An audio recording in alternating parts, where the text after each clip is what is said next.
Everyone, कैसे हैं सारे बच्चे। आई होप आप सभी बहुत अच्छे होंगे एंड बहुत अच्छे से पढ़ाई भी कर रहे हैं। एंड अगर आप लोग नहीं पढ़ रहे हो तो ये वीडियो बिल्कुल आपके लिए है। आप में से बहुत सारे बच्चे ऐसे होंगे जो टर्म 2 एग्ज़ाम को लेकर के बहुत घबराए हुए हैं। बहुत बच्चे ऐसे जो सोच रहे हैं कि यार हमारा टर्म 1 बिल्कुल भी अच्छा नहीं गया, लेकिन हमें टर्म 2 बेस्ट देना है। कुछ बच्चे ऐसे हैं जिनका शायद 10th में शुरू से बहुत अच्छे पढ़ते हुए आ रहे थे और 11th में आकर के अचानक से उनकी परफॉर्मेंस काफ़ी लो हो चुकी है। कुछ बच्चे ऐसे हैं जो ये सोच रहे हैं कि हम इस बार बहुत अच्छे नंबर लेकर के आएंगे, लेकिन उनके पास ना सही गाइडेंस है, ना उनके पास कोई बताने वाला है कि वो क्या करे।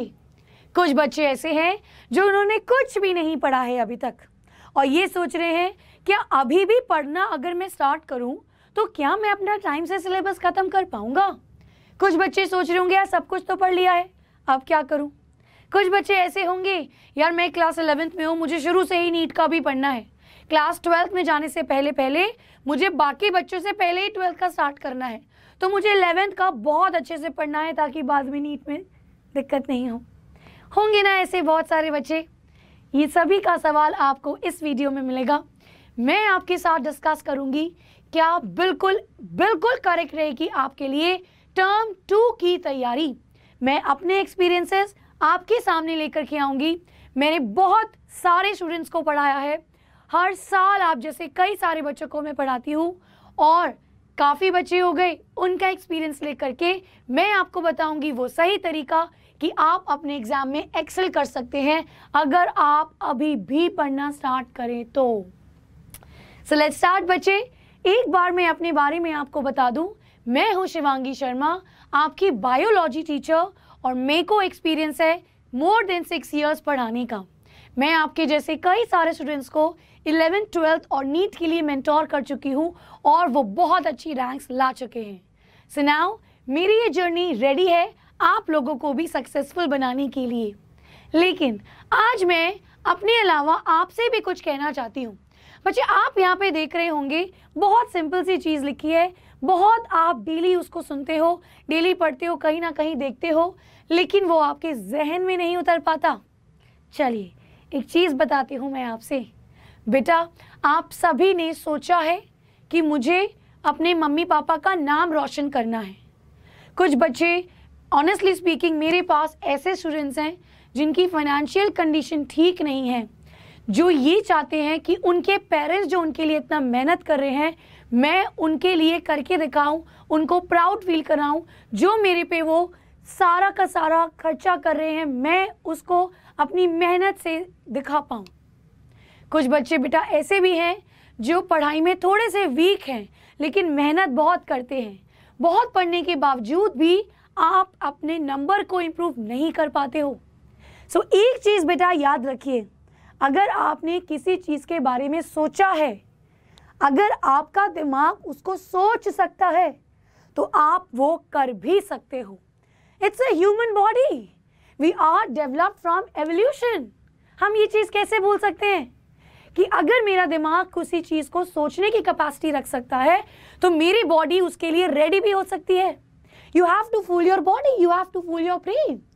आपको सारी चीज़ें साथ में लगानी है, मेहनत करनी है और फोकस रहना है, अपने आप को मजबूत रखना है। मैं फिर से कहूँगी आप कुछ भी बन सकते हैं जो आपने सोचा है। आप किसके लिए भी एक पेपर को क्लियर करना चाहते हैं, you can do it. It's just you have to do your hard work and you have to be consistent. So now let's start. सबसे पहले जैसा मैंने कहा, क्या आप वो स्टूडेंट हैं जिसकी सारी तैयारी हो चुकी है लेकिन कुछ भी याद नहीं हो रहा? क्या आप वो स्टूडेंट हैं जो अब पढ़ना स्टार्ट करेंगे?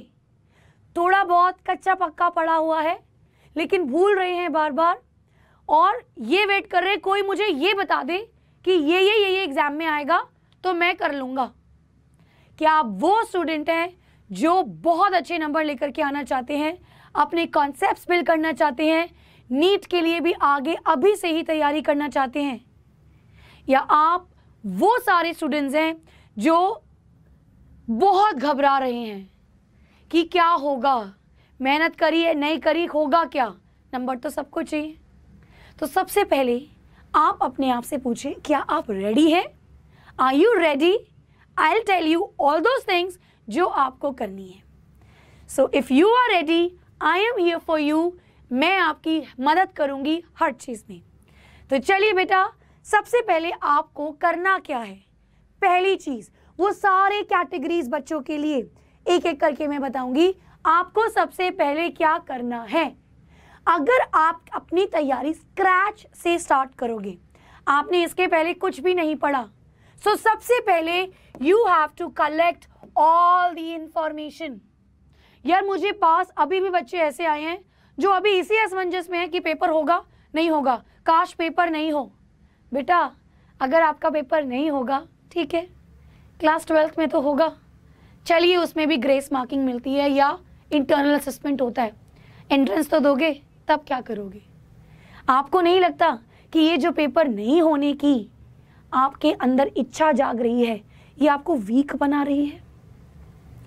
यार कोविड का ही तो सिचुएशन आया है, बीमारी ये तो आई है, प्रॉब्लम्स आ रही है, दुनिया का ख़त्म तो नहीं हो रही, दुनिया एंड तो नहीं हो रही, आपके सपने तो ख़त्म नहीं हो रहे, आपकी पूरी लाइफ पड़ी है। और ये बात सच है, जो बोते हो ना वही पाते हो। तो जो बेटा इन्वेस्ट करोगे वही मिलेगा। तो अगर आप मेहनत करेंगे, पेपर ज़रूर होगा और पेपर होना चाहिए, पेपर मुझे देना है, उसके लिए पढ़िए। Collect your all information. आज अभी इसी वक्त इस वीडियो के बाद आपको जो सबसे पहली चीज करनी है, सारे नोट्स इकट्ठा करने हैं। That's my experience. मैं क्या करती थी जब भी मैं पढ़ती थी, मैंने बेटा बहुत सारे एग्जाम्स दिए हैं। I have qualified by net exam, masters के लिए मैंने एंट्रेंस दिया है और मैंने बहुत से लाइफ में एंट्रेंसेस दिए हैं एंड लगभग मेरा सभी में हुआ है। एक चीज मैं करती हूँ, क्या, जब भी मैं पढ़ना स्टार्ट करती हूँ तो मैं यहाँ पे सबसे पहले तारीख गिनती हूँ कि मेरा पेपर कब है और मेरे पास कितने दिन है पढ़ने के लिए। उस पहले दिन में मैं अपनी सारी इंफॉर्मेशन कलेक्ट करती हूँ, अपना सारा मटेरियल कलेक्ट करती हूँ। यानी कि मेरे पास मेरी बायोलॉजी की एनसीईआरटी की किताब, जो भी मैंने नोट्स बनाए हैं उसको रखती हूँ। मैथ्स में अगर आप क्वेश्चंस को प्रैक्टिस करते हो, किसी किताब में कुछ किया, किसी नोटबुक में कुछ किया, वो सब इधर उधर पढ़ा है। प्लीज बेटा मेक इट योर हैबिट कि आप नोटबुक की इंडेक्स में लिखें कि इस किताब में क्या क्या टॉपिक है। इंडेक्स में अगर आपने लिखा है कि इसमें मैंने स्ट्रेट लाइन कर रखा है, इसमें मैंने परम्यूटेशन कॉम्बिनेशन कर रखा है, इसमें मैंने फोटोसिंथेसिस लिखा है, please right it down and collect it. Please collect, make sure exam से पहले आपके पास हर सब्जेक्ट के सारे नोट्स रेडी हो। अगर आप बाद में उसको ढूंढेंगे, चलिए ये तो मैं उससे पढ़ लूंगा, तो आपका बाद में हो सकता है वो नहीं मिले और आप पैनिक हो जाएंगे। So now the first thing you have to do is collect your data. कोई नोट्स आपको बनाना है, कोई शॉर्ट नोट बनाना है, बनाइए अभी। नेक्स्ट थिंग बेटा, make a suitable time table. ये बहुत जरूरी है बेटा। एक बात कहना चाहती हूं, ये ह्यूमन टेंडेंसी है। दुनिया का हर इंसान अपनी उम्मीदों पे नहीं खड़ा उतर पाता। आप बता दीजिए एक इंसान जो अपनी उम्मीदों पे खड़ा उतरा है। हम ना चाहे लाइफ में कितने ही बड़े बन गए हो, हमें हमेशा शिकायत रहती है ना। टाटा, बिरला, अंबानी, वो भी कहीं ना खुश होंगे। हाँ, हम सिंपल, कोई फार्मर, कोई बहुत मेहनती मम्मी पापा जो अपने बच्चों को बहुत मेहनत से पढ़ाते हैं, वो भी कहीं ना कहीं सोच रहे होंगे इस समय मैंने ये कर लेना चाहिए था, ये मेरा मिस हो गया, ये रह गया। तो वो कैसे इंप्रूव होगा? टाइम टेबल से। अब मैं आपसे ये नहीं कर रही जब किसी ने नहीं किया तो आप कैसे कर लेंगे, लेकिन आपको पता तो होगा ना आप कहाँ गलती कर रहे हैं। टाइम टेबल मेरा मानना है इसलिए नहीं होता कि हम ये चीज़ें करनी है। टाइम टेबल इसलिए होता है कि आपको पता लगता रहे कि आपको कितना छोड़ चुके हैं और उसको करने में अब कितना समय लगने वाला है। You can track yourself. So आज से आप क्या करेंगे, आप अपने सबसे पहले पन्ने में कॉलम्स बनाएंगे बेटा, मेक कॉलम, एंड यहाँ पे आप डेट लिखेंगे कि आपके पास 5 फरवरी, 6 फरवरी, 7 फरवरी, 8 फरवरी, 9 फरवरी, 10 फरवरी, आप वो मंथ तक टाइम लिखिए जिस तक आपको करना है। तो फरवरी एंड तक आप मान लीजिए पेपर अगर आपका होगा डेट शीट का, तो अभी हमें एग्जाम डेट का नहीं पता, ठीक है, चलिए कोई बात नहीं, आपने वो सारी डेट्स लिखी, लास्ट के 5-6 दिन छोड़ दीजिएगा, लास्ट के 5-6 दिन छोड़ दीजिएगा। अब मान लीजिए आपके पास 20 दिन है, ठीक है, सो प्लीज 1 2 3 4 5 6 20 डेज आपने लिख लिया। अब उसके आगे आप अपने कॉलम बनाएंगे अपने सब्जेक्ट के, आपका मैथ्स है, आपका बायोलॉजी है, आपका केमिस्ट्री है, आपका फिजिक्स है। आपको पता है कि आज मुझे क्या करना है, मुझे आज के दिन बायो में फोटोसिंथेसिस और रेस्पिरेशन, क्योंकि साथ साथ हो सकता है, उसको खत्म करना है। मुझे ह्यूमन फिजियोलॉजी का एक्सक्रीशन खत्म करना है। फिजिक्स में मुझे आपका लेट्स से वेव्स खत्म करना है, ठीक है, या मान लीजिए फिजिक्स में आपको ऑप्टिक्स खत्म करनी है, केमिस्ट्री में आपको स्टेट्स ऑफ मैटर खत्म करना है, मैथ्स में आपको स्ट्रेट लाइन खत्म करना है। You know you have to do these things on 6th of the February.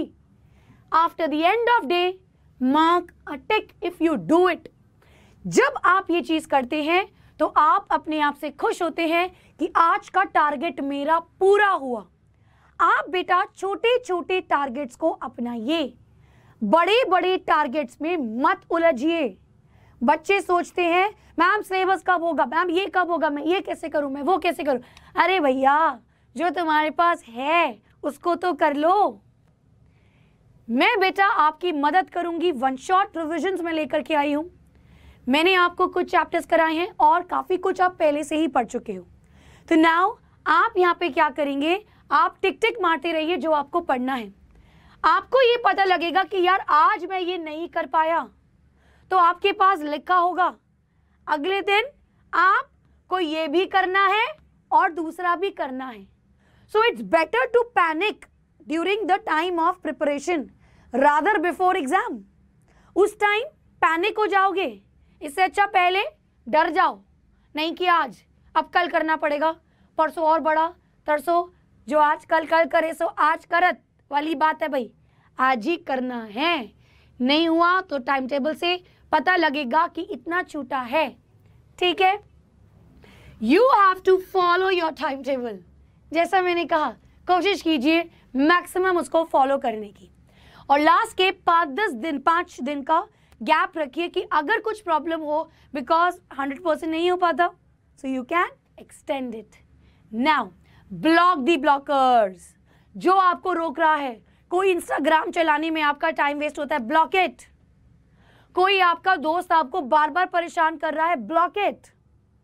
अगर आपके मम्मी पापा आपको बोल रहे हैं कि पढ़ना पढ़ना, पढ़ क्यों नहीं रहा है, पढ़ क्यों नहीं रहा है, उठ जा, खाना खा ले, सो जा, ये वो, don't think about it.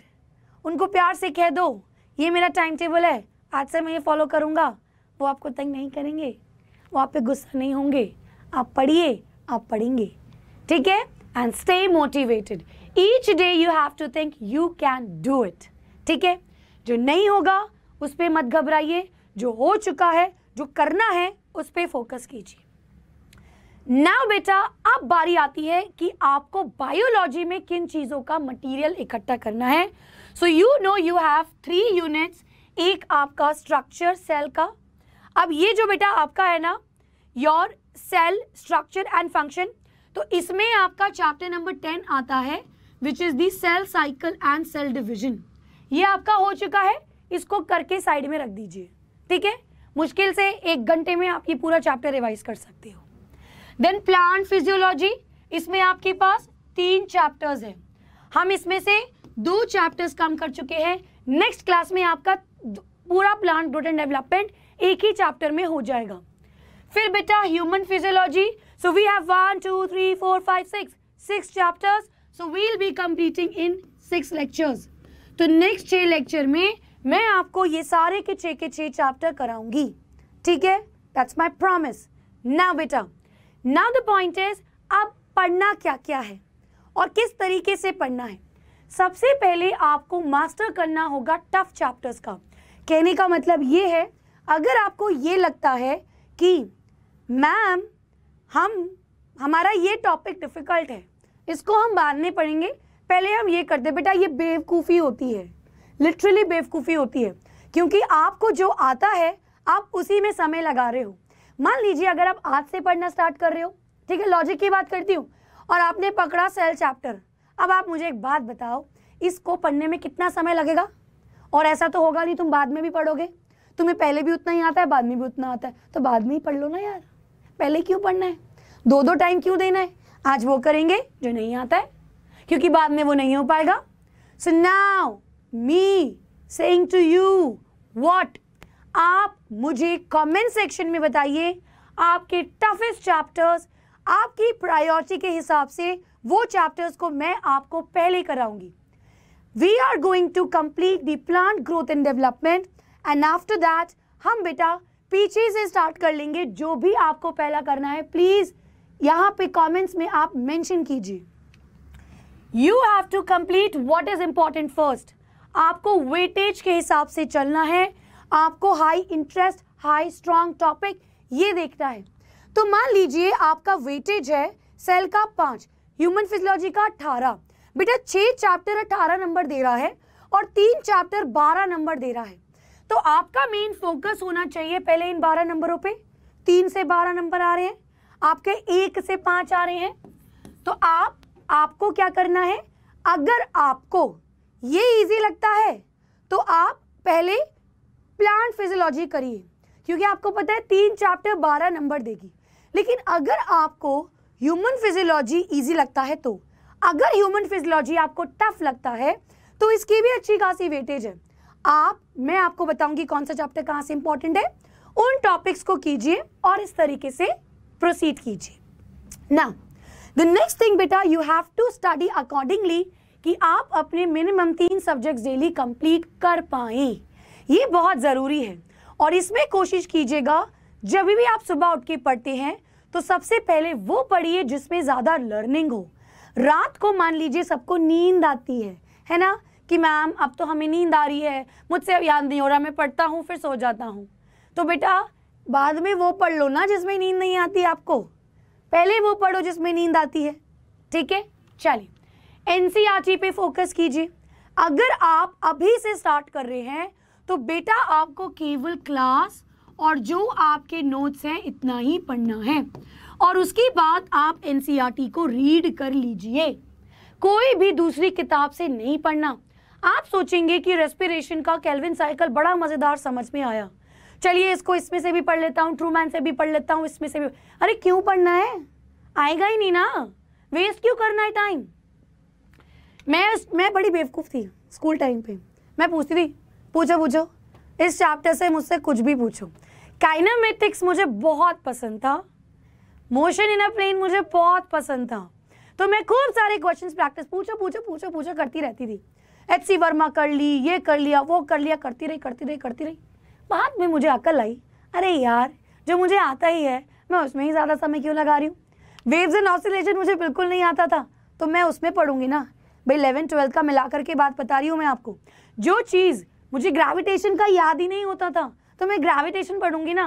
The point is what you have to study, please do that. जो पेपर में आएगा उसी पे फोकस कीजिए, वो बात की देखेंगे ना भाई, ठीक है। चलिए keep on writing the important points if you are starting from NCERT, तो बीच में बेटा स्टेपल करती जाइए सारी चीजें important. For example NCERT read कर रहे हैं, ठीक है, तो आपने क्या किया, मेरी क्लास देखी, केल्विन साइकिल देखा, आपने उसको लर्न करके ड्रॉ किया, तो आप अपनी किताब में ही एनसीईआरटी की बुक में ही वहीं पे उसको स्टेपल कर लीजिए। तो अपनी उस बुक को आप अपनी नोटबुक बना लो। बहुत बच्चे ऐसे हैं कि मैम अब हम नोट्स कैसे बनाए, हमने तो पहले बनाए नहीं, तो ये उनके लिए अच्छा है। एनसीईआरटी में ही बीच बीच में एक एक पन्ना, जैसे फॉर एग्जाम्पल एक्सक्रीशन है, 3 फ्लो चार्ट में पूरा एक्सक्रीशन चैप्टर खत्म करा दूंगी। रास मैकेन पूरा का पूरा रेगुलेशन एक में खत्म, एक में आपका कंसंट्रेशन ऑफ यूरिन खत्म, एक में आपका यूरिन फॉर्मेशन खत्म, बस इतना ही तो करना था। यूरिन फॉर्मेशन में ही आपका नेफ्रॉन का स्ट्रक्चर भी हो जाएगा। तो 3 फ्लो चार्ट में पूरा चैप्टर डन। तो ये 3 पन्ने में आप लगा लीजिए। देन बेटा प्रैक्टिस द क्वेश्चन। अगर यहाँ पे वो बच्चे हैं जिनकी तैयारी हो चुकी है तो बार बार उसको पढ़ने में टाइम मत लगाइए, प्लीज बेटा क्वेश्चन को भी प्रैक्टिस कीजिए। और जो बच्चे शुरू से स्टार्ट कर रहे हैं, आप भी बेटा उस टॉप चैप्टर को करने के बाद हाथों हाथ उसके क्वेश्चंस देख लीजिए। This is very important. अक्सर हम पढ़ने के बाद भी हमसे क्वेश्चन सॉल्व नहीं होता है। नाउ लेट्स अंडरस्टैंड कि अब जो मैं आपको बोल रही थी क्या पढ़ना है, उसमें मुझे किस किस जगह पे फोकस करना है।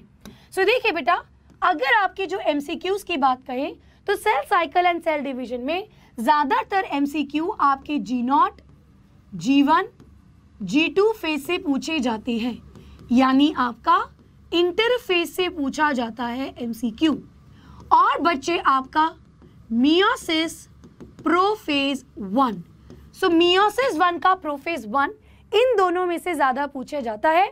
तो ये आप सबसे प्रायोरिटी में, ये तो आपको टिप्स पे पता होना ही चाहिए, ठीक है।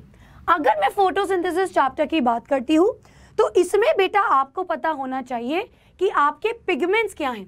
सो यहाँ पे पिगमेंट्स में आपको पढ़ना है द एक्शन स्पेक्ट्रा, ठीक है, एब्जॉर्प्शन स्पेक्ट्रा, एंड बेटा आपको पता होना चाहिए कि आपके लाइट हार्वेस्टिंग पिगमेंट्स कौन से हैं, आपका क्लोरोफिल ए के बारे में। तो बेसिकली अगर आप PS1 एंड PS2 को मेरा लेक्चर देखेंगे तो आपकी सारी चीजें उसमें कवर हो जाएंगी, ठीक है। उसके बेटा बात आता है आपका, this is very very important. तो ये वाली क्लास देख लीजिए, this is very important, cyclic and non cyclic photosynthesis का आपका, कि कैसे एटीपी बनता है, साइक्लिक और नॉन साइक्लिक, यानी जब PS1 PS2 दोनों काम करेंगे, जब केवल PS1 काम करेंगे तो किस तरीके से होगा। देन बेटा कीमो ऑस्मोसिस में कुछ है ही नहीं, यही वाला पार्ट इसी में कमिट जाएगा कि यहीं पे कैसे H+ आयन से एटीपी बन रहा है। एंड देन बेटा आपका इंपॉर्टेंट है द C4 पाथवे। तो ये सारा आप बिल्कुल आप फ्लो चार्ट बना करके लर्न कीजिए। Coming to the next chapter, हाँ बेटा डिफरेंस भी जरूर पढ़ेंगे, तो मैंने आपको डिफरेंस भी लिखवाए हैं। Now if I talk about respiration in gases, तो यहाँ पे बच्चे बहुत जरूरी है आपका ग्लाइकोलिसिस। सो सबसे पहले अगर आपने केवल ग्लाइकोलिसिस पढ़ लिया तो काफी है। लैक्टिक एसिड में पढ़ना होता है कि भाई लैक्टिक एसिड बना और इथेनॉल बना, तो ये 2 मिनट की बात है। क्रेब्स साइकिल बेटा, क्रेब्स साइकिल पढ़ लिया और उसके बाद इससे आपका एटीपी कैसे बना। तो इलेक्ट्रॉन ट्रांसपोर्ट सिस्टम एनसीईआरटी में बहुत अजीब तरीके से लिखा है, डायग्राम में भी बेटा कुछ एरर्स है। आप यहाँ पे मेरी अगर क्लास देखेंगे तो just go through that class and आपका ये चैप्टर कंप्लीट हो जाएगा। देन नेक्स्ट, यहाँ पे जब ये तीनों साइकिल्स करी तो मुझे पता होना चाहिए कि हमारा कितना बना दी एटीपी, तो टोटल एटीपी आपको पता होना चाहिए। रेस्पिरेशन क्वेश्चन की वैल्यू याद रखनी है कि कितना कार्ब्स, प्रोटीन और फैट्स में है। नाउ अब अगर मैं बात करूं प्लांट ग्रोथ एंड डेवलपमेंट की, तो नेक्स्ट जो आपके पास लेक्चर आएगा ये पूरा चैप्टर उसी में कंप्लीट हो जाएगा। तो हम ट्रिक्स लर्न करेंगे और उन्हीं ट्रिक्स से पूरे के पूरे हार्मोन्स की सारे फंक्शन को याद करना है। आपको इनके फंक्शंस के अलावा इनका बायो एसे याद करना जरूरी है, ठीक है बेटा। चलिए, एंड डिस्कवरी जिसके एनसीईआरटी में दिए है उसकी डिस्कवरी, तो एनसीईआरटी वाली discovery. Now coming to the next chapter, breathing and exchange of gases. बेटा breathing and exchange of gases में ये जो ब्रीदिंग एंड इट्स रेगुलेशन है ना, ये आपको अच्छे से आना चाहिए कि कैसे हमारा दिमाग रेगुलेट करता है।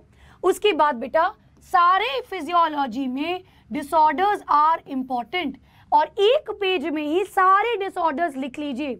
ह्यूमन फिजियोलॉजी में एक पेज में हर चैप्टर के डिसऑर्डर्स को लिख लीजिए, ये आपको पढ़ना है। रेस्पिरेटरी वॉल्यूम पे यहाँ पे क्वेश्चन आने के चांसेस हैं, तो ये इंपॉर्टेंट है। नाउ बेटा mechanism of breathing is very very important, और सबसे ज्यादा इंपॉर्टेंट यहाँ पे आपका आ जाता है कि गैसेस की ट्रांसपोर्ट कैसे है, तो यहाँ पे आपको वो ग्राफ अच्छे से पता होना चाहिए। Now let's come to the circulation chapter. अब इसमें कंपोजिशन ब्लड ग्रुप में ज्यादा टाइम मत वेस्ट कीजिए अगर जल्दी जल्दी पढ़ना है। Coagulation is very important, this coagulation is very very important.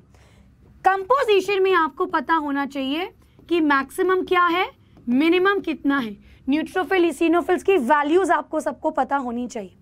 Then next बेटा, लिम्फ इतना इंपॉर्टेंट नहीं है। ह्यूमन सर्कुलेटरी सिस्टम में हार्ट और आर्टरीज और वेन्स का जो डिफरेंस है ये मैंने आपको बताऊंगी, तो ये आप अच्छे से पढ़ेंगे। The cardiac cycle is most of the time the question mostly asked, cardiac output, ECG, तो ये तीनों आपकी एक ही चीज हुई।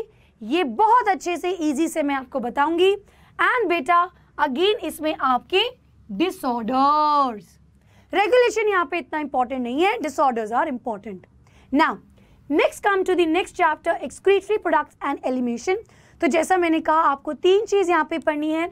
सबसे पहला बेटा आपको पढ़ना है यहाँ पे यूरिन फॉर्मेशन, और इसे यूरिन फॉर्मेशन के लिए यहाँ पे साथ ही में आप नेफ्रॉन का स्ट्रक्चर भी कर लेंगे।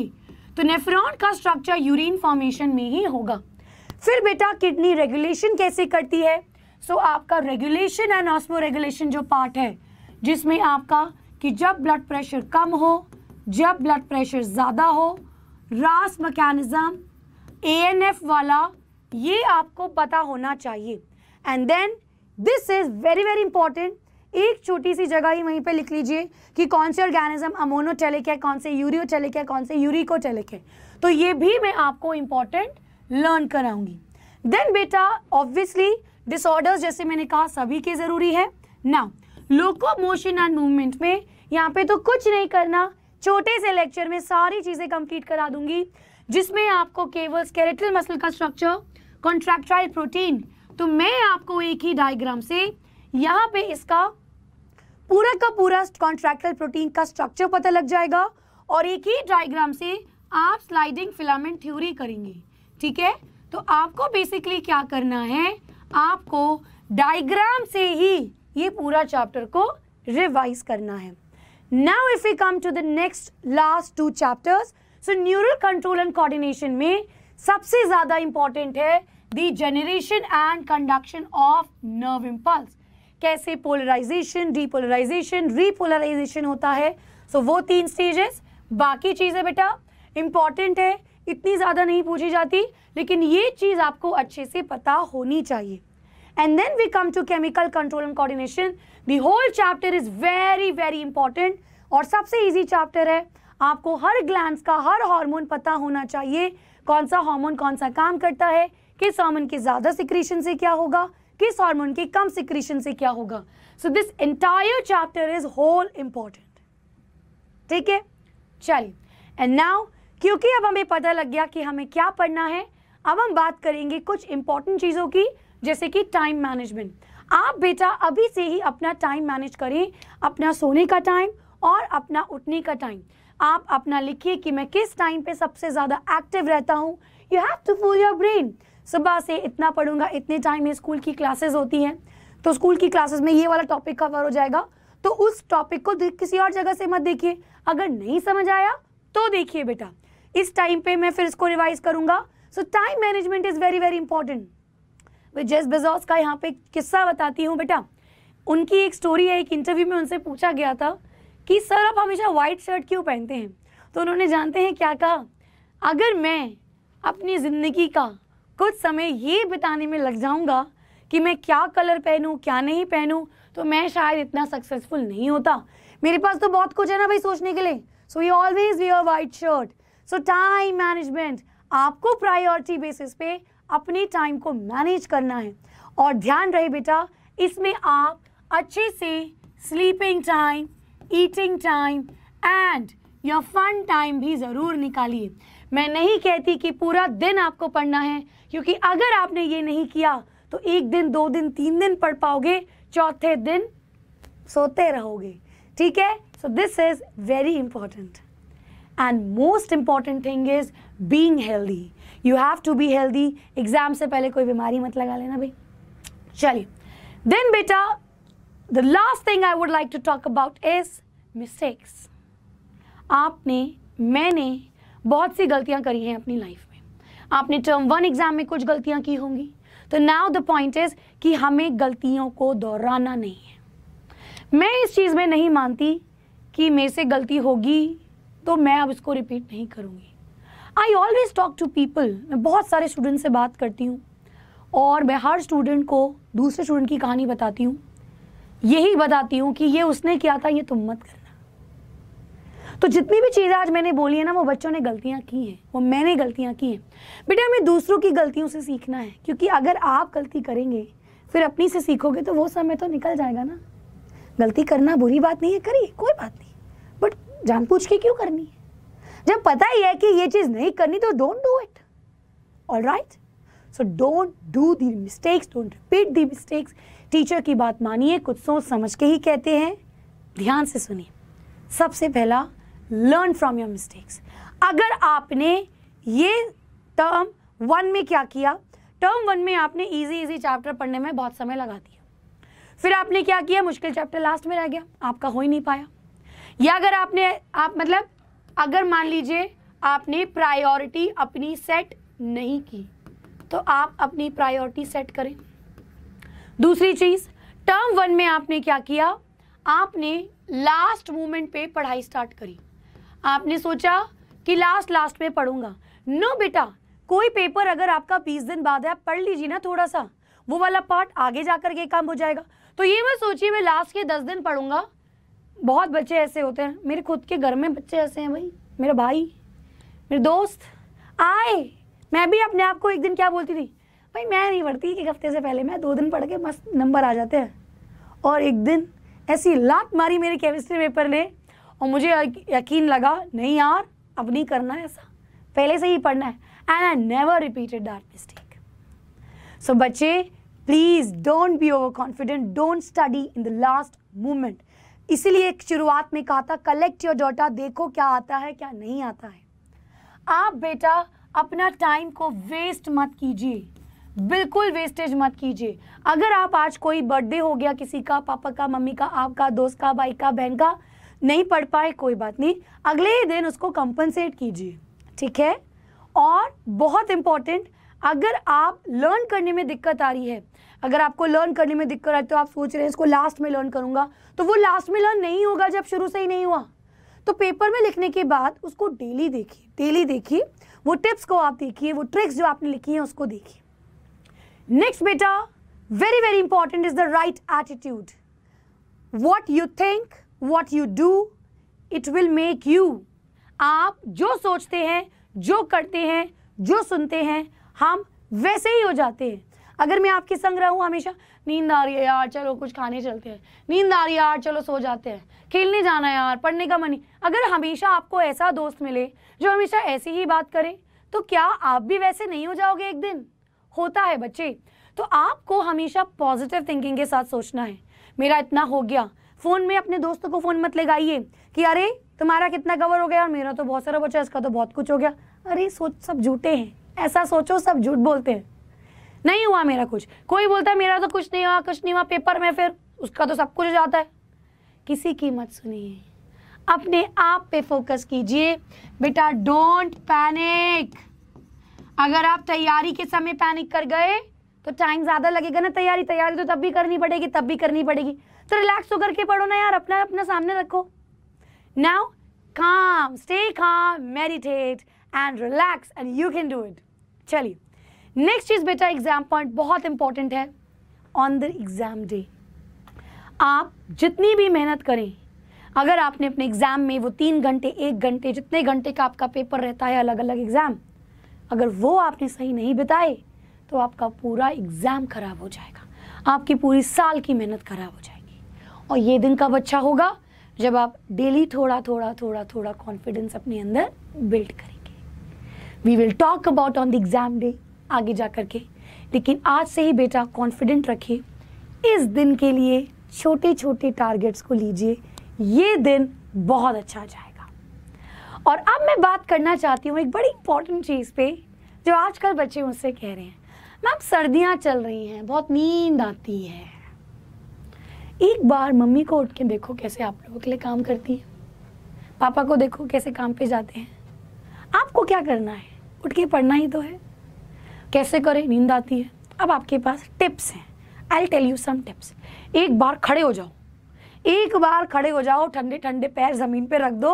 अगर एक बार, it is for a fraction of moment, उसी टाइम जब बहुत तेज बिल्कुल आलस बिल्कुल हो रहा है ना, आप कहीं से वो हिम्मत लाओ कहीं से कि एक बार हो जाए, फिर सच में चली जाती है। सेकेंड चीज, आप बेड पे लेट के बैठ के मत पढ़िए। Sit on the chair and study. If you don't like sitting on the chair, sit on the floor and study, but don't sit on a cosy thing. मस्त तकिया लगा करके मत पढ़ो भैया, नींद आ जाएगी, ठीक है? आप अटेंटिव रहेंगे। दूसरी चीज बेटा, कभी आप बहुत सोए हो, बहुत सो ली हो, पता है कि नींद पूरी हो चुकी है, फिर भी नींद आ रही है, तो तेज ना से आंखें ऐसे ऐसे किया करो। It works for me. मेरे को क्लास लेनी होती है, कभी कभी बहुत डिजी लगता है, तो मैं बहुत जल्दी जल्दी अपनी आंखें शट करती हूँ और कुछ टाइम तक एंड माई नींद गो अवे, टायर्ड हो जाती है। तो अब इसकी दोनों चीज़ें हो सकती हैं। अगर आप एक्टिव है तो मत करना, तब नींद आ जाएगी, क्योंकि जब आप मसल्स को ऐसे करते हो तो आपकी मसल्स थक जाती हैं and then eventually you sleep. But if you feel sleepy, 3-4 बार ऐसे अच्छे से करके पानी का छींटा मारिए और आप ठीक फील करेंगे। हैवी मील्स मत लीजिए, जैसा मैंने कहा, रात को बोरिंग सब्जेक्ट मत पढ़ो, सुबह लर्निंग वाला पढ़ो, अपनी नींद पूरी करो। आज अगर आपने सोचा है मैं 2 बजे तक पढ़ूंगा, 5 बजे उठूंगा, बेवकूफ़ी है। ये तो आज पढ़ लिए, 2 दिन पढ़ लिए, तीसरा दिन तो सोते रहोगे ना भाई। तो डेली पढ़ो ना थोड़ा थोड़ा, fool your mind, you have to fool your mind, ठीक है? सो बेटा, ये रही आपको कुछ चीज़ें जो मैं कहना चाहती थी। आई होप आप सभी को कुछ ना कुछ तो जहन में बैठा होगा। आपको जो प्रॉब्लम्स हैं आप कमेंट सेक्शन में मुझे बताइए।